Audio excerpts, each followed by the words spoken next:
Good morning, and we are in the book of Helaman, and we're just going to dive right in because I want to get 2 chapters done today, because I want at the end of the week to cover chapters 5, and 6 in a little more depth, I think, than I do these ones.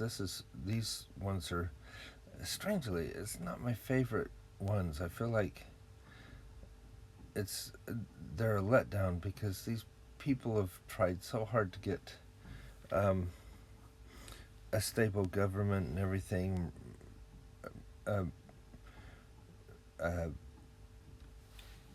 Mormon and Pehoran and things, and Helaman. They all worked really hard, and then all this stuff happens. So I'm going to go through these chapters quite quickly, these 2 chapters, and see where we are after that. So here's the preface that was written by Mormon, an account of the Nephites. So this is kind of a spoiler alert type of thing as well, but it's fine. Their wars and their contentions, their dissensions, and also the prophecies of many holy prophets before the coming of Christ, according to the records of Helaman, who was the son of Helaman, also according to the records of his sons, even down to the coming of Christ. And also many of the Lamanites are converted. Spoiler, an account of their conversion, an account of the righteousness of the Lamanites and the wickedness and abominations of the Nephites, according to the record of Helaman and his sons, even down to the coming of Christ, which is called the book of Helaman, and so forth. So, chapter 1. And now, behold, it came to pass at the commencement of the 40th year of the reign of the judges over the people of Nephi, there began to be a serious difficulty among the Nephites. And for behold, Pehoran had died and gone the way of all the earth. Therefore, there began to be a serious contention concerning who should have the judgment seat among the brethren who were the sons of Pehoran. So it seems that there is a little bit of a handing down from generation to generation, a little bit, with the judgment seat, even though they're voted in. It's sort of like, well, yeah, choose one of mine.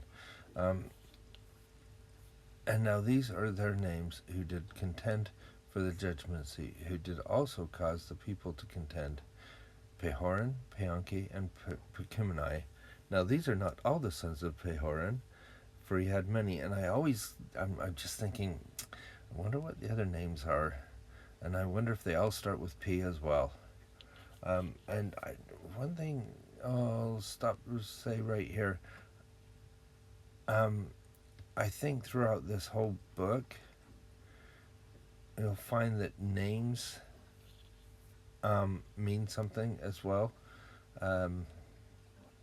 If you think about it, we've got Helaman here, that is the son of Helaman, named after his son. We've got Pehoran, that's named after his dad, Pehoran, though he doesn't get to reign very long.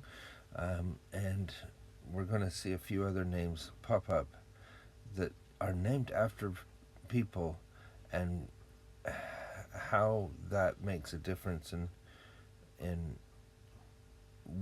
how they act and interact and react. I guess I don't know how they live their lives, basically. But these are they who contended for the judgment seat. Therefore they did cause the 3 divisions among the people. Nevertheless it came to pass that Pehoran was appointed by the voice of the people to be the chief judge and governor over the people of Nephi. And it came to pass that Pekimni, when he saw he could not obtain the judgment seat, did unite with the voice of the people, which is how you should do it in a democracy, really, I guess, is you just go, okay, we bow out. But Peonki, or however it's said,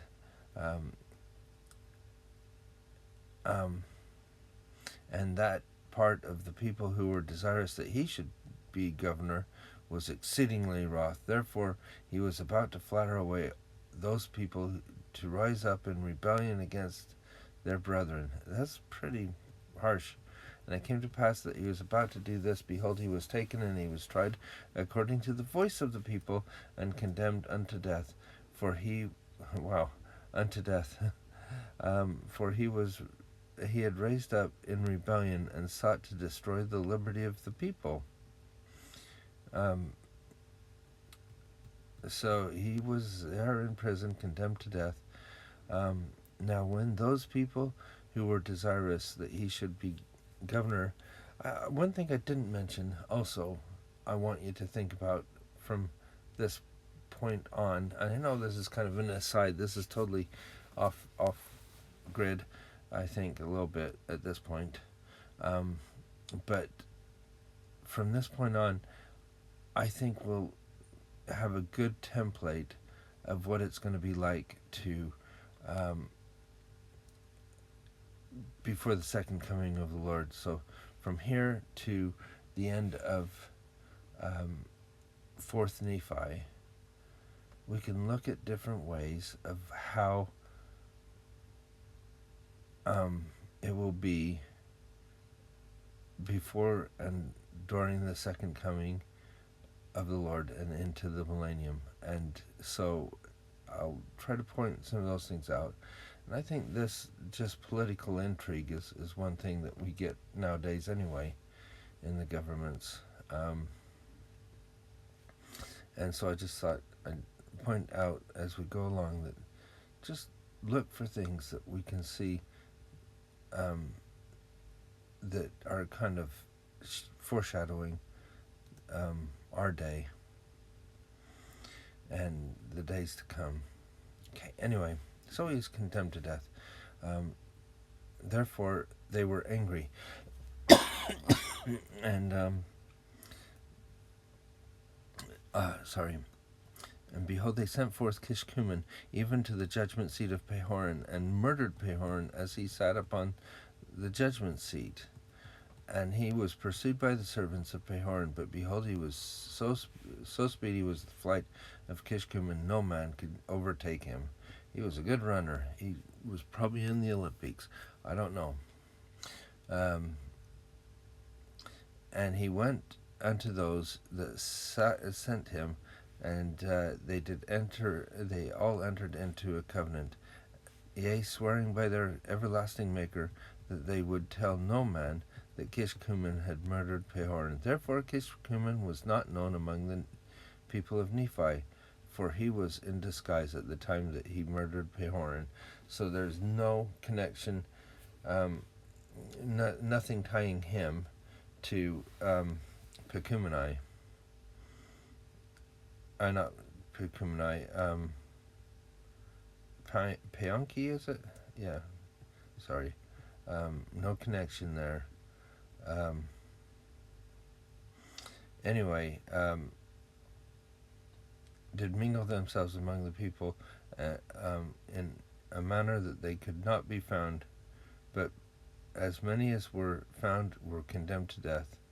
And it came, and behold, Pecumeni was appointed according to the voice of the people to be a chief judge and a governor over the people, to reign in the stead of his brother Pehorin, and it was according to his right. And all this was done in the 40th year of the reign of the judges. And it came to pass that in the 41st year of the reign of the judges, that the Lamanites had gathered together an innumerable army, and armed them with swords and scimitars, and bows and arrows, and headplates and breastplates, and all manner of shields and of every kind. Notice they have everything that the Nephites had years before in their battles, and they're saying, you know what, if we've got the headplates and the breastplates and the swords and the scimitars and everything like the Nephites, we will win. They're always looking and going, oh yeah, if we do this. And they came down again that they might pitch battle against the Nephites, and they were led by a man whose name was Coriantumr, and he was a descendant of Zarahemla. Now, Coriantumr, that name comes from a man that had come into the land of Zarahemla, and I just kind of put a note here, really quick, that he was named after a man that was known not for not being able to be slain by the sword, and had dwelt among the people of Zarahemla, and that's the scripture that says right here at the end, and the word of the Lord which came to Ether, that Coriantumr could not fall by the sword, and he didn't. So this would have been almost legendary in to a descendant of Zarahemla, that this man could not be fallen by the sword. So being named after that, you can see why they could build that up to the Lamanites and say, look, he is like Coriantumr. He's, it's like naming a strong person after Samson or something like that. It's just, anyway, I just thought that was interesting that they would use he would be called after that. And he was a large and a mighty man. Therefore, the king of the Lamanites, whose name was Tubaloth, and I don't know where that came from, so I can't talk about that, who was a son of Amram. I don't know why Amram didn't name him an A name, like Amalekiah, Amram, and Abeloth, or whatever, but they didn't, so it doesn't matter. Supposing that Coriantumr, being a mighty man, could stand against the Lamanites with his strength, and also with his great wisdom, insomuch that by sending him forth he could gain power over the Nephites, and therefore he did stir them up with anger, and he did gather together his armies, and did appoint Coriantumr to be the leader, and did cause that they should march down to the land of Zarahemla and battle against the Nephites. And it came to pass that because of so much contention and so much difficulty in the government, that they had not kept sufficient guards in the land of Zarahemla, for they had supposed that the Lamanites durst not come into the heart of their lands to attack their great city of Zarahemla. And it came to pass that Coriantumr did march forth at the head of his numerous hosts, and came upon the inhabitants of the city, and their march was with such exceeding great speed that there was no time for the Nephites to gather together their armies. Therefore Coriantumr did cut down the watch by the entrance of the city, and did march forth with his whole army into the city, and they did slay everyone who did oppose them, insomuch that they did take possession of the whole city. And it came to pass that Pacumeni, who was the chief judge, did flee before Coriantumr. And I just find this really graphic here, even to the walls of the city. And it came to pass that Coriantumr did smite him against the wall, insomuch that he died. And thus ended the days of Pacumeni. It's just quite graphic, I found. And now when Coriantumr saw that he was in possession of the city of Zarahemla, he saw that the Nephites had fled before him, and were slain, and were taken, and were cast into prison, and that he had obtained possession of the strongest hold of the land. And his heart took courage, insomuch that he was about to go forth against all the land. Now he did not tarry in the land of Zarahemla, but he did march forth with a large army, even towards the city of Bountiful, for it was his determination to go forth and cut his way through through with the sword, that he might obtain the north parts of the land. And supposing that their greatest strength was in the center of the land, therefore he did march forth, giving them no time to assemble themselves together, save it were in small bodies. In this manner he did fall upon them, and cut them down to the earth. Now behold, this march of Coriantumr through the center of the land gave Moronihah great advantage over them, notwithstanding the greatness of the number of the Nephites who were slain. For behold, Moronihah had supposed that the Lamanites durst not come into the center of the land, because that seems stupid. Sorry, I've added that. But that they would attack the cities round about the borders, as they had hitherto done. Therefore Moronihah had caused their strong armies should maintain those parts of round about. by the borders. But behold, the Lamanites were not frightened according to his desire, but they had come to the center of the land, and had taken the capital city, which was the city of Zarahemla, and were marching through the most capital parts of the land, slaying the people with great slaughter, but both men, women, and children, taking possession of many of the cities. But when Moroni had discovered this, he immediately sent forth Lehi to with an army. There's Lehi again, still going strong, with an army round about to head them before they should come to the land of Bountiful.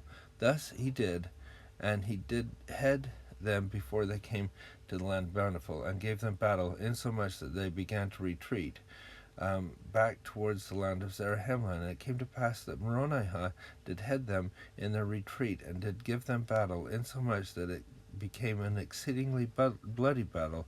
Many were slain, and among the number who were slain, Coriantumr was found. Well, didn't live up to his name, did he? Now, behold, the Lamanites could not retreat either way, neither on the north, nor on the south, nor on the east, nor on the west, for they were surrounded on every hand by the Nephites. That's why it's stupid to go in the middle. Thus, Coriantumr had plunged the Lamanites into the midst of the Nephites, insomuch that they were in the power of the Nephites, and he himself was slain, and the Lamanites did yield themselves into the hands of the Nephites. And it came to pass that Moronihah took possession of the city of Zarahemla, and again caused the Lamanites, who had been taken prisoners, should depart out of the land in peace. And thus ended his the 40th and first year of the reign of the judges. So he did the same thing his father did, was told them, don't come fight against us, and you can go. And I'm just going to read this. I know it's a bit long today, but I promise you it'll be worth it. And chapter 2. And it came to pass that the 42nd year of the reign of the judges over the reign of the judges, after Moroni had established again peace between the Nephites and Lamanites, behold, there was no one to fill the judgment seat. Therefore there again began to be a contention. Therefore there began to be a contention again among the people concerning who would fill the judgment seat. And it came to pass that Helaman, who was the son of Helaman, was appointed to fill the judgment seat by the voice of the people. But behold, Kishkumen, who had murdered Pehoran, did lay wait to destroy Helaman. Dun dun dun. And also he was upheld by his band, who had entered into the covenant, who should know that no one should know of his wickedness. For there was one Gadianton, who was exceedingly expert in many words, and also his craft to carry on the secret work of murder and robbery. Therefore he became the leader of the band of Kishkumen. Therefore he did flatter them, also Kishkumen, for they would place that if they placed him on the judgment seat, he would grant unto those who belonged to his band that they should be placed in power and authority among the people. Therefore Kishkumen sought to destroy Helaman. And it came to pass that he went forth towards the judgment seat to destroy Helaman. Behold, one of the servants of Helaman, having been out by night, and having obtained through disguise a knowledge of those plans which had been laid by the band to destroy Helaman. And it came to pass that he met Kishkumen, and he gave him a sign. Therefore Kishkumen made known to him the object of his desire, desiring that he would conduct him to the judgment seat, that he might murder Helaman. So he must have known who this guy was, but thought he was on his side, because he gave him the sign. And when the servant of Helaman had known the heart of Kishkumen, and known that that it was his object to murder, and also that it was his object of all those who belonged to the band to murder and rob and gain power. And I think this is where you link Gadianton, and this is probably why Gadianton never becomes ruler over the Nephites. And this was their secret plan and their combination. The servant of Helaman said unto Kishkumen, Let us go forth and unto the judgment seat. Now this did please Kishkumen exceedingly, for he supposed that he should accomplish his design. But behold, the servant of Helaman, as they were going forth unto the judgment seat, did stab Kishkumen even to the heart, that he fell dead without a groan. And he ran and told Helaman all the things which he had seen and heard and done. And it came to pass that Helaman did send forth and take the band of robbers, and secret murderers, that they might be executed according to the law. But behold, when Gadianton had found that Kishkumen did not return, he feared lest he should be destroyed. Therefore he caused that his band should follow him, and they took their flight out of the land by a secret way in the wilderness. And thus, when Helaman set forth to take them, they were nowhere to be found. And more of this Gadianton shall be spoken hereafter. And thus ended the 42nd year of the reign of the judges over the people of Nephi. And behold, in the end of this book ye shall see that Gadianton did prove to overthrow, yea, almost the entire destruction of the people. Spoiler alert of Nephi. Behold, I do not mean the end of the book of Helaman, I mean the end of the book of Nephi, from which I have taken all the account which I have written. And so there we go. We're introduced to the Gadianton robbers, and the most famous one, Kishkumen, who was a great runner but ended up being killed anyway. And we've just seen the judgment seat pass hands 3 times, and so we'll see how it goes in the next while, with Helaman being the chief judge, and we will see it